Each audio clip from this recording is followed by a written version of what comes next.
welcome to Unboxing Fulfillment. Our guest today is Joe McIntyre, the founder of 1248, a consulting company that works with both brands and fulfillment providers to help them maximize the benefits of that outsourced fulfillment relationship.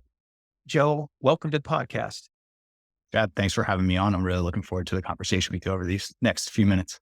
Yeah, likewise. I've been pretty excited because a lot of podcasts that we do tend to focus on a particular niche, but in this example, it's really, you bring in both the 3PL and the shipper kind of together. So there's a lot of listeners, I think, very interested in that. But one thing I know that they're interested in is just how do you kind of end up where you are today? I personally am keen on kind of understanding how you got here today. Yeah, it's kind of parallel to what you talked about. A little bit of serendipity, a little bit of figuring it out, and a little bit of realizing, oh, there is importance on both sides of the relationship as I just unknowingly found myself there. So I've always had an interest in logistics, supply chain. It's what I studied in school. It's what I started my career in, more on the transportation side, much bigger traditional retailers. And I've slowly worked my way down the fulfillment route and into e-commerce.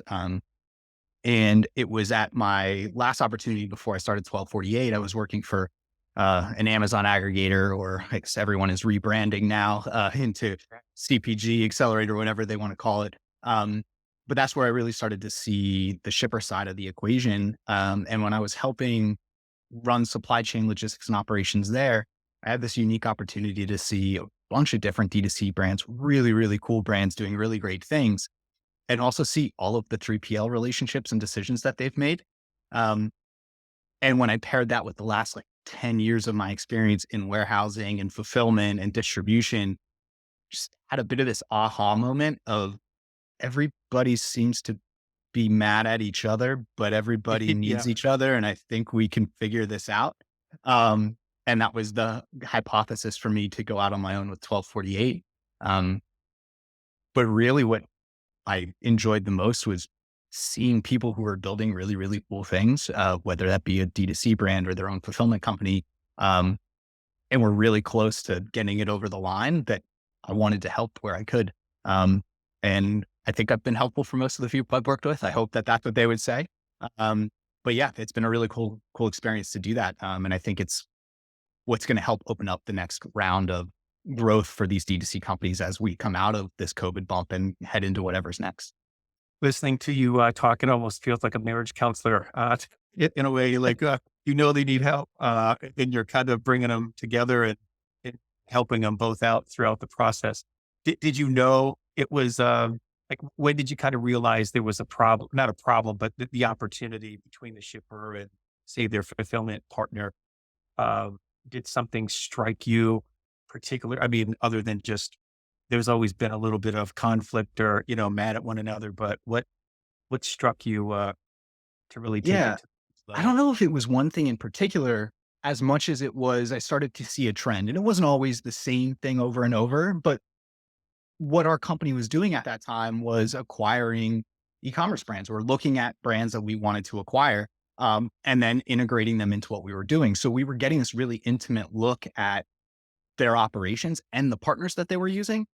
But the value we were bringing was the consolidation, right? And getting some economies of scale and optimizing what was happening there. So we also were looking, it was this unique thing that I hadn't come across before in my career, where they may have a good partnership or they may have a good network, but how does that then move into what we do? Are we adopting their partnerships? Are we forcing them into what we already have already? And so I got to start seeing it through a different lens, right? It wasn't always a problem to solve, but it was almost what's working great on both sides and how do we take the best of it? And what came from all of that was seeing over and over and over.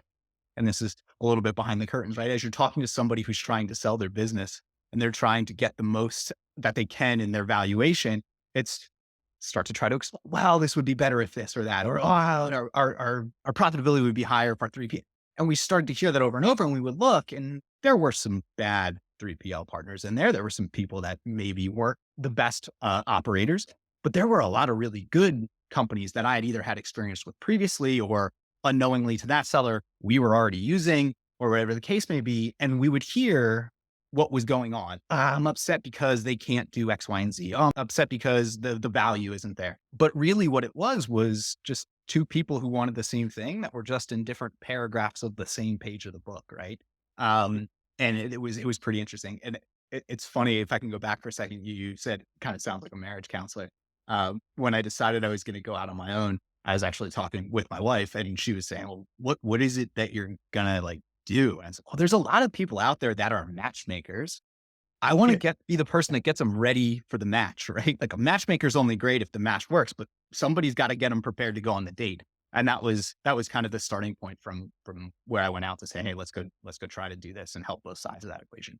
Now you just need to create like some kind of 3PL app, just like swipe right, swipe left if the There you go. provider meets the minimum requirements. Yeah, like, whew, man, we might have to cut that part out so that I can go and do it before it comes on production. Yeah, But that might go no, viral now. That may be viral. yeah, So so that's kind of the what, in terms of what you've been doing in helping, and where we call it, scalable fulfillment. We take a lot of pride on helping brands grow and scale without limitations. And that's kind of the what we do. But the why, do the providers, or do the brands and the 3PL providers, do you think they understand why it's in their both mutual interest to, be connected? yeah, Um, yeah. or does that evolve over time by hopefully finding the right provider? Do you think they start off, my opinion, people don't know what they don't know all the time. And I think a lot of the brands use them as a means to an end. Um, and then the provider, or, the 3PL provider, starts to feel that way. And it takes a while for them to trust. It's like the glue, right? The trust is the Yes. glue that kind of keeps them going, and you can't break the trust. But I feel like eventually good providers and good brands get there, but do they know it when they start off that way? I'm always intrigued. Is it known from the start, or does it develop? I think the answer is yes, right? It's a little bit of all of it. It develops over time. The trust piece that you said is really important. And the trust is really hard because early on, it's hard to work with the trustworthy brands, right? And that's not meant to say that smaller fulfillment providers are not trustworthy, but they're also trying to make a go at it, right? They just, the cards that they're playing with at that time in their business journey is different. And so if you have a bad experience early on, it's going to shape your perspective either of a shipper or of a 3PL provider or fulfillment provider from that point in time. I think generally everyone understands why when they go into the relationship, it's important, right? But if we think about it, especially I think for the audience here, right? D2C by and large is associated with a startup, a small brand, somebody who's starting to grow, right? Versus like a big known brand that just starts shipping direct to customer. And because of that, by nature, at least what I've come across and what I've experienced is a lot of the shippers are builders, right? But they're builders when it comes to a product or to a brand or Mhm. sales and marketing. They're really, really good at that. And to your point, you just don't know what you don't know. And the experiences, the skill set, and the things you value or the things that you default to as important are much different when that's your experience versus somebody who's typically either the manager of a 3PL operation or the owner of a 3PL operation, who's going to be a lot more operational by, I Yeah. said operations a lot, but a lot more operational by nature, right? They're going to be very process driven. It's going to be very black and white. 1+1 is 2. There's only so much capacity in the system, whatever the case may be. Mhm. And because of that, the conversations can be very difficult early on. Um, but in reality, to your point, it is mutually beneficial for them to find the right relationship. Um, I think, Yeah. I think back to when I was in college, right? I went to a very, very large state school, and I could have joined and done in any club, any sport, anything I wanted to do because I had every option. But because of that, I did nothing. And I think there's a little bit of that paralysis when it comes as well, especially from the shipper side towards the 3PL. If you don't know what you don't know, how do you know if you're making the right decision for the business that you've sunk all of your blood, tears, Yeah. savings, family into, right? And that can be tough. I'm curious too. Do you have a perspective on like, so some of the brands, a lot of the brands may be in startup mode, like you Yeah. just mentioned. Let's just take a brand that it's beyond that, startup mode, and they've already, maybe they're on their second marriage. Yeah. They're on their second, 3PO provider. Do you find that, and I'm assuming, I'm going to assume that they're coming off of a bad experience, maybe. And when I say bad, maybe their provider wasn't able to grow and help them scale, or maybe it was service related, or right. But they're switching for a reason, cost, right? Whatever the reason is, and they come to their next provider. Do you find that, that second relationship, that the brand is jaded because of that first, that first one? Or do you find that they, they're just better, now they're experienced and now they know what they know. Yeah. Do you have any insight as to that? I know it's a little off topic, or not off No. topic, but I'm very interested for listeners who may be in that stage, like, hey, I'm no longer a startup, but I've got a provider that's just not doing it for me. And Right. should they feel jaded, or should they feel uh, in a better position now because they've gone through some lessons learned? Yeah. I would say they should feel like they're in a better position. If they feel jaded, I can also understand that too, right? It all depends on what happened in the relationship, and being a little bit jaded isn't necessarily a bad thing when you go into the next one. Um, Yeah. Part of it also is just the natural growth of the business, right? Not every 3PL, logistics, fulfillment, supply chain, anything within business is not one size fits all. If you and I both own a company and we both sell the same widget, right? We just have a little bit Yep. different of a thing. We might have the same top line revenue, but we may run our businesses completely different, and we have different things that we focus on, and we have different needs. And therefore we don't have the same needs for a 3PL provider, right? And that could be very much the case for a lot of places. And so I encourage people a lot that you should never go into a relationship thinking that this 3PL provider is my True. 3PL provider for the rest Yep. of my time. Cause if that's the case, then more likely than not, you're the majority of their business, and that's risky for you, right? Because now all your eggs are in the basket, and you're a big portion of who they are. And that brings its own challenges. Um, I'm a big proponent within fulfillment operations, whatever you want to call it within your business, right? Of, um, you know, luck favors the prepared is a big thing, right? So be prepared, but also you have to execute for today while you're building for tomorrow. And that's a mindset that you need to take in fulfillment as well, right? You don't always know what's going to happen today, and you need to be able to execute what's happening today, but you have to be thinking through to the future. And that's where I see a lot of the challenges, right? People get jaded when they go to that second relationship because they've gone to that second Right. relationship 2, 3, 5 Yep. years too late, because they were just lost in the weeds of what was going on in the moment. And I can't blame anyone for that, right? Because you're in the thick of your business at that point. Exactly. But you have to be able to set yourself up on that runway to the next piece. And there's ways that you can do it where it's not painful and not super expensive, and it doesn't ruin the relationship with your current provider. They may actually be happy because you may be stretching them way further and thinner than they wanted to be as well. But that comes to some things I think we're going to talk about further on in this conversation around communication and expectations and things like that. What do you think are some of the common mistakes that the shippers or the brands make with their 3PL? Kind of specifically, is it alignment, that they're not aligned? Is it that the expectations aren't met? Like, where do you see the most common mistakes Yeah. happening? Alignment, I think is the easy answer, but I think behind alignment comes to communication and expectation, right? Like those both play into the alignment. Yeah. The biggest challenge I see, or I have seen, and this is both in, the brands that we were acquiring or when we were looking for new 3PLs, when I talk with some clients now, when they're looking to go, right, they're just not with the right provider. It's not that the provider is good or bad. It's just not right for them.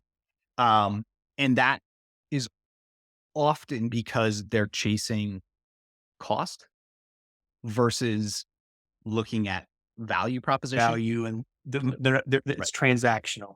for the exactly. shipper. They're just, Great. it's not a partnership. They're just Yep. looking, just, Yeah. yeah. That's a great term for it, right? And you'll allow me to nerd out a little bit on it, right? Like nothing about supply chain really can be transactional, right? When you're inbounding something to that 3PL provider, it's for sales that you place that PO around 3 months ago, 2 months ago. If you're really expediting, if it's local, maybe a month ago, and you're selling that over the next 60 days or so, you're getting ahead of something that's coming. Um, so that takes planning. But if that's how you're going to approach your sale and you're going to approach your brand that way, it's hard to then be very transactional with your 3PL, right? Or if you're going to just say, you missed this SLA once, I'm out of here. That's tough, right? They need to be helping you grow forward. And so I think that's one of the things that is challenging, that I see often. And then the other piece that I see often too is, you know, not just it being transactional, but I don't know if outsource is the right word for it, but it's this mentality of we're giving you our fulfillment, right? Mhm. It's yours now. There's no conversation again until something's gone wrong, right? And, I'm going to not be careful, but I'm going to be a little bit vague on the example I'm going to give. But in a prior experience that I've had, right, I was working with someone who's very frustrated because their 3PL was not hitting the SLAs for inbounding on products right before peak season, and we were up against timelines. Um, Called the 3PL. The 3PL received 7 containers without notification of when they knew they were coming, but no one called for appointments. No one called for anything. It was all live unloads. It was all floor loaded. The customer they all showed up on the same day. That customer only did 5 containers the whole prior year, across the whole year, right? So when you think about a 3PL who you're not the only customer for, who is having to plan labor, plan flow, plan special projects, inbound, outbound, whatever that may be, and you have something that out there, that's a challenge, right? And so is Right. that really the 3PL missing that SLA, or is that really something on the inbound side? And when we talk with that brand, then, hey, like what happened? Where was the drop in communication? Like, this is what I'm hearing is going on. What's going on?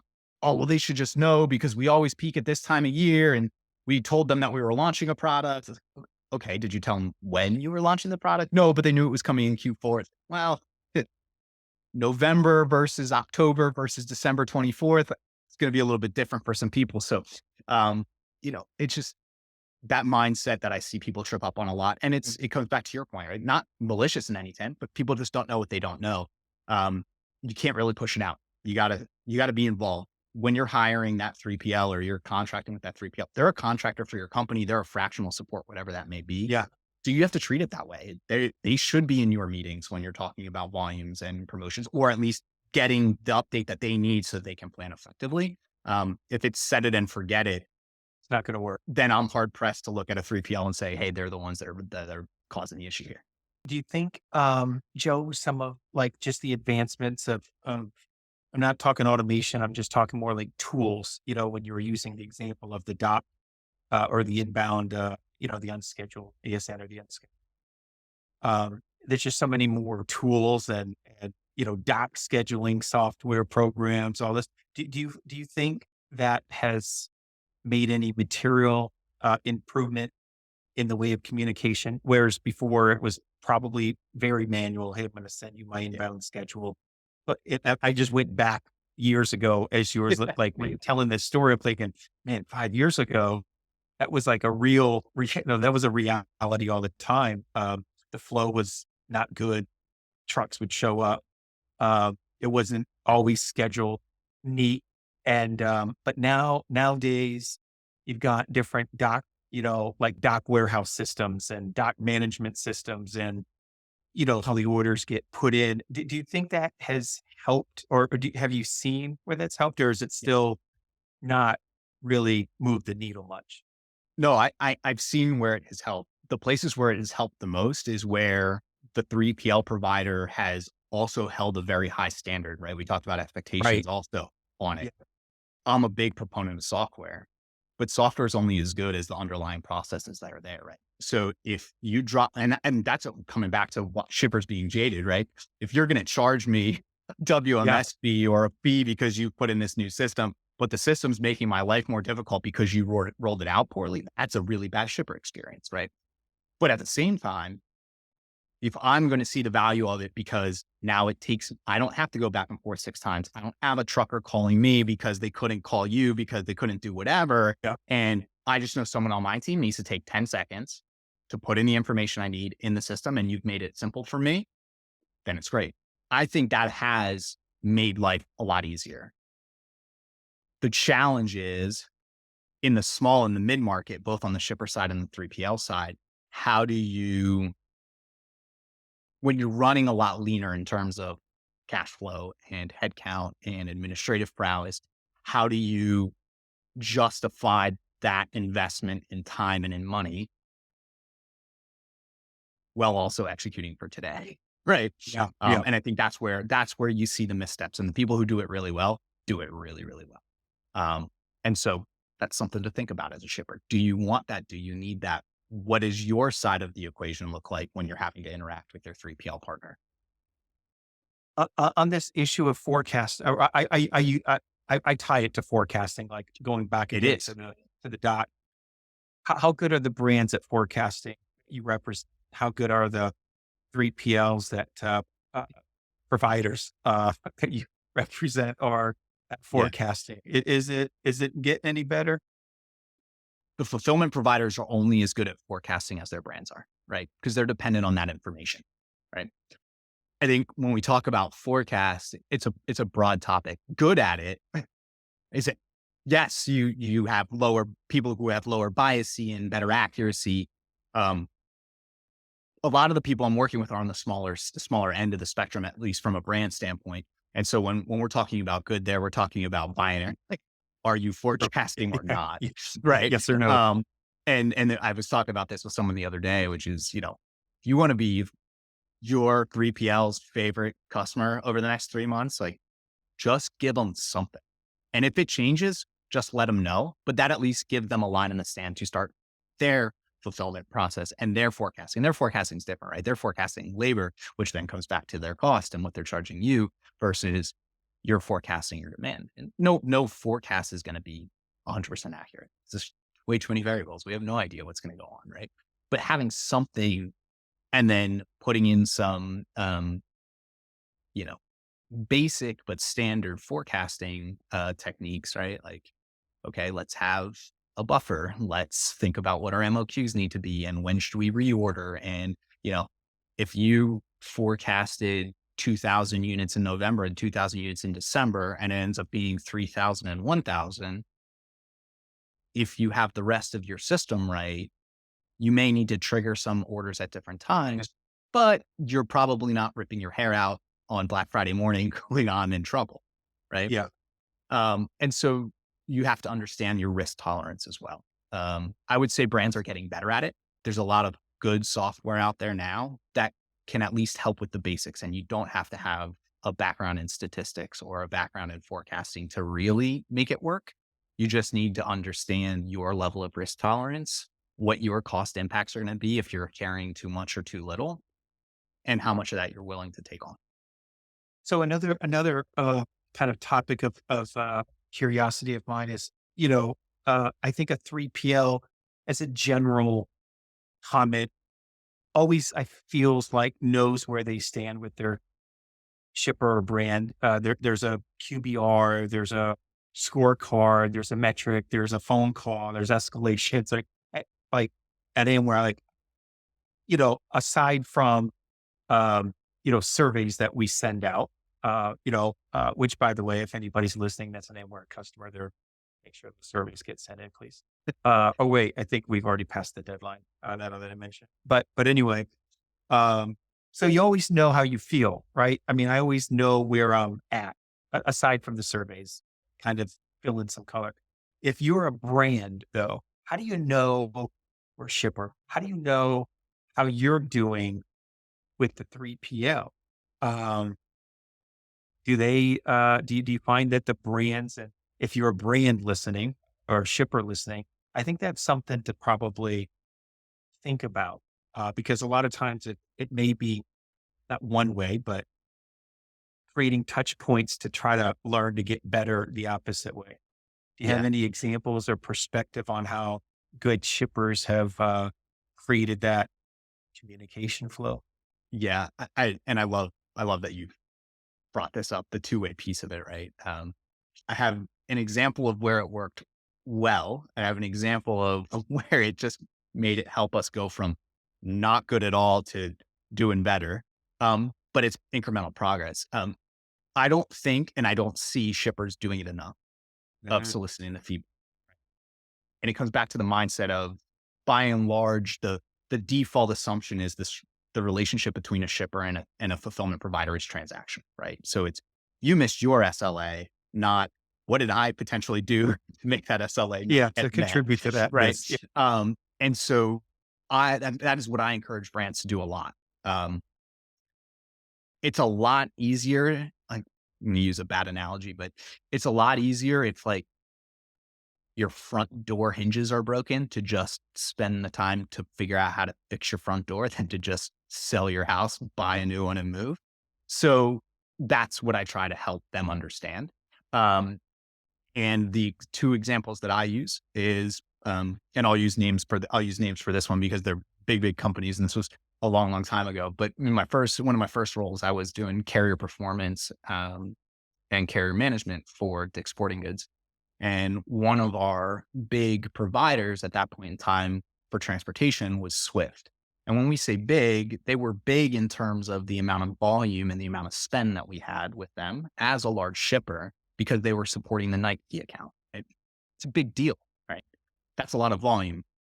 But what you forget is even if you're at a big place, there are a lot of people who ship a lot of stuff, and we were asking a lot of questions, rightfully so, based on how performance was going and why we were, relationships were going one way or the other. And when we came in, they showed us the customer scorecard and they said, hey, like, we've been doing customer scorecards and, like, let's take a look at this. By the way, we may be the fifth largest person for you in terms of spend, but like, you're way out here on the tail of the bell curve, Yeah. right? And it was one of those aha moments for me and was really helpful for me in my career and has kind of changed my perception of this a little bit, which is, oh, okay. Like, it is a two-way relationship, right? I'm demanding a lot of them because they represent a big portion of the portfolio that I'm managing, but they're only going to give me what's worthwhile for them. The last three bids, we didn't really increase their spend with us all that much. So why are they investing in that relationship with us? Right. Yeah. That's one example. The second example is we had a 3PL that was our consolidated 3PL, when I was at the company I was at prior to this, with a portfolio of shippers. And we didn't do a great job on the integration very early on. And a lot of that had to do with just where we were in our life cycle as a company, less than a year old, bringing together all these different brands and supply chains. Um, but we started to do, hey, every week we're on the first, Yep. was want to say the first couple, the first few dozen calls were not great. They were all incrementally better, but then we started to hit a breakthrough of, okay, here are the things that are important to us. Here are the metrics that we want to make sure you're hitting. This is what we're seeing. Tell us why, right? And then that opens up the conversation. And then I really pushed the team at that point to say, okay, and what do we need to be doing differently? And we uncovered some stuff there. Like, we had suppliers that were just not marking boxes, right? We had told them in our prospectus that we were shipping single SKU pallets. Guess what wasn't showing up? Single SKU pallets were not showing up. So why is Yeah. it taking so long to inbound? Oh, because you had 5 items on here, and for some reason they packed 4 of them inside, and then around the wall of the pallet was the fifth one. So that's why our inventory was off. And so that relationship and that conversation started to go. Now, this isn't just on the shipper, right? Like, we asked for that and shipper should be asking for it, but a 3PL should be pushing for that too, right? Right. Yeah. Because the shipper always is going to hold you to the contract and always going to hold you to the SLA. The shippers or the 3PLs that I see that I really enjoy working with and that are really making strides and helping these brands explode, right, are the ones who are going, hey, here's some feedback for you. Your carriers are always late. I'm guessing you're getting charged detention. I'm guessing you're getting charged all this stuff, right? It's not because we're not unloading them. They're missing their appointments consistently. Just a heads up, right? Exactly. Yeah. I feel like Hey, it will, I feel very strongly wanting to recommit to this process because you get put into the, to the normal cadence of looking at the scorecards and whether your weeklies or monthly meetings. And at the very, very end, after you rush through all of it, a shipper or a brand may say, do you have anything for us with 30 seconds to go at the end of a call? And, yeah, normally the team, the 3PL is like, we're all good, thanks. And off you, I think there has to be room to create that value, outside of other calls, just feedback sessions that aren't attached to an existing call, just a separate feedback session goes deeper to those examples of detention. And then you all of a sudden the shipper sees the value of the provider, that the provider is, taking those issues, proactively and solving things. And that creates I think the relationship and the communication, but it's just missed on yeah, both parts. It's just on both parts. yeah. Um, Well, it's time.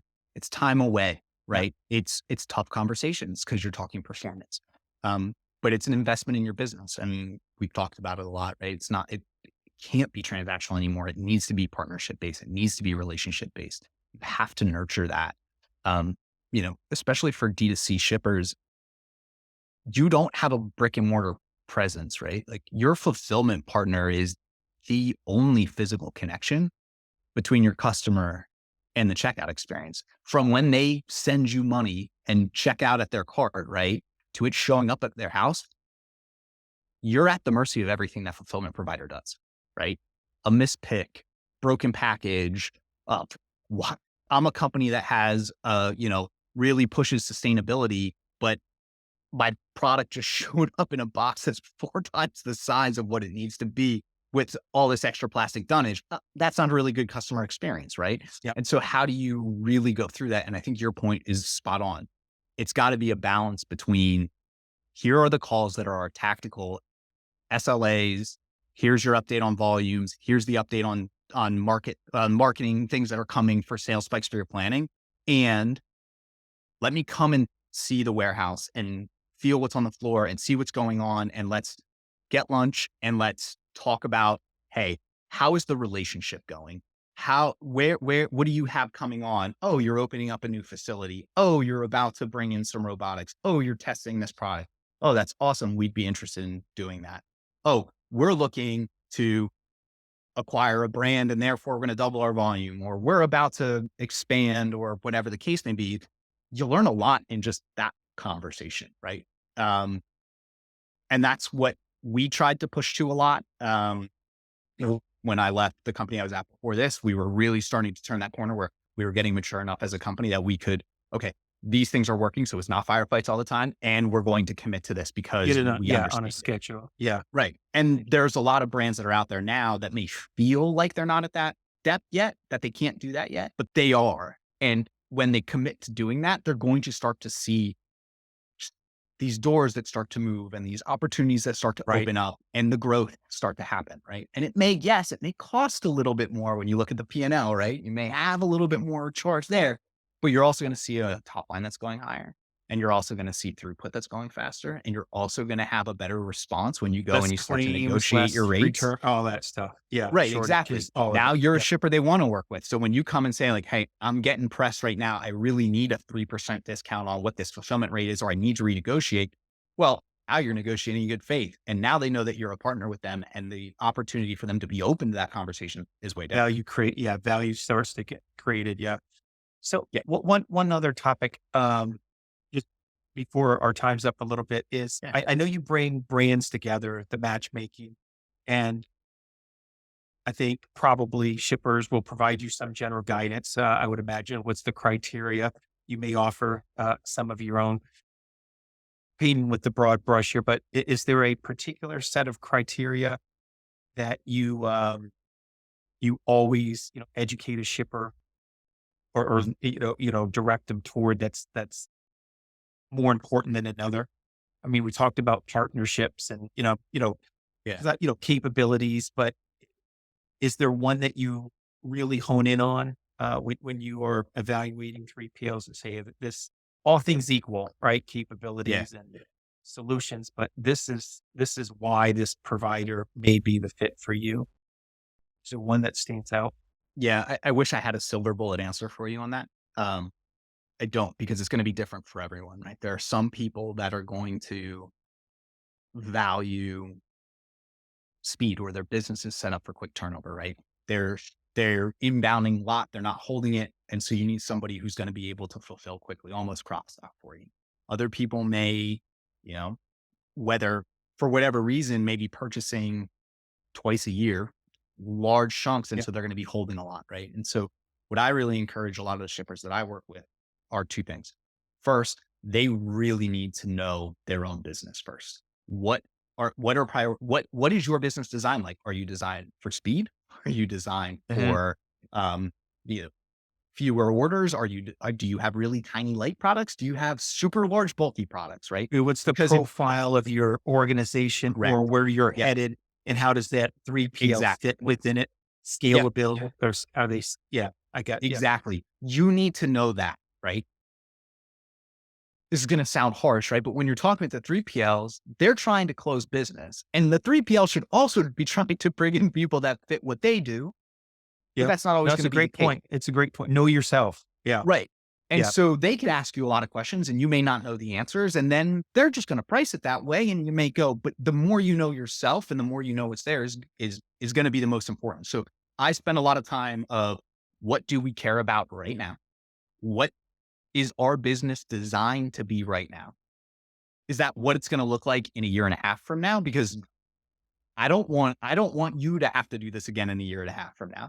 Right. And if it looks different, is this person also evolving that way? Right. Is What is audible. the, Yeah. Can right. you adjust? Yeah. Yeah, That's a exactly. great point. That's a great point. Yeah.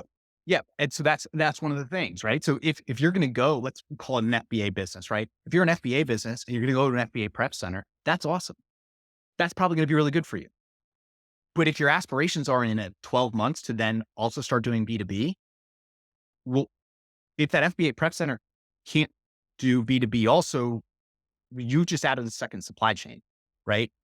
And now a second partner, and now you need more inventory, and now you have less flexibility. So there's going to be frustration there. Or that FBA prep partnership may say, oh yeah, no problem, we can do that. And they can't. And you have a challenge, Yep. right? And now you're upset because now you have tension within that. So that's Yeah. the big thing that I say is you really got to know yourself first as a shipper. And it's going to be hard. You're going to learn some stuff about yourself that you're like, oh, well, maybe not a great partner. That was one of the things I used to say all the time when we talk 3PLs. I'm like, look, I'm going to be upfront and honest with you. You're going to ask me a lot of questions and you're going to ask me. I don't have the answer. The nature of my business, I don't know what brand I may have volume wise in 3 weeks from now. I'm going to be a bad customer. Right. And if I'm transparent about that up front, then I'm finding people who are open to that, willing to that, and also understanding of that. Right. That's a great place to leave it and almost come full circle,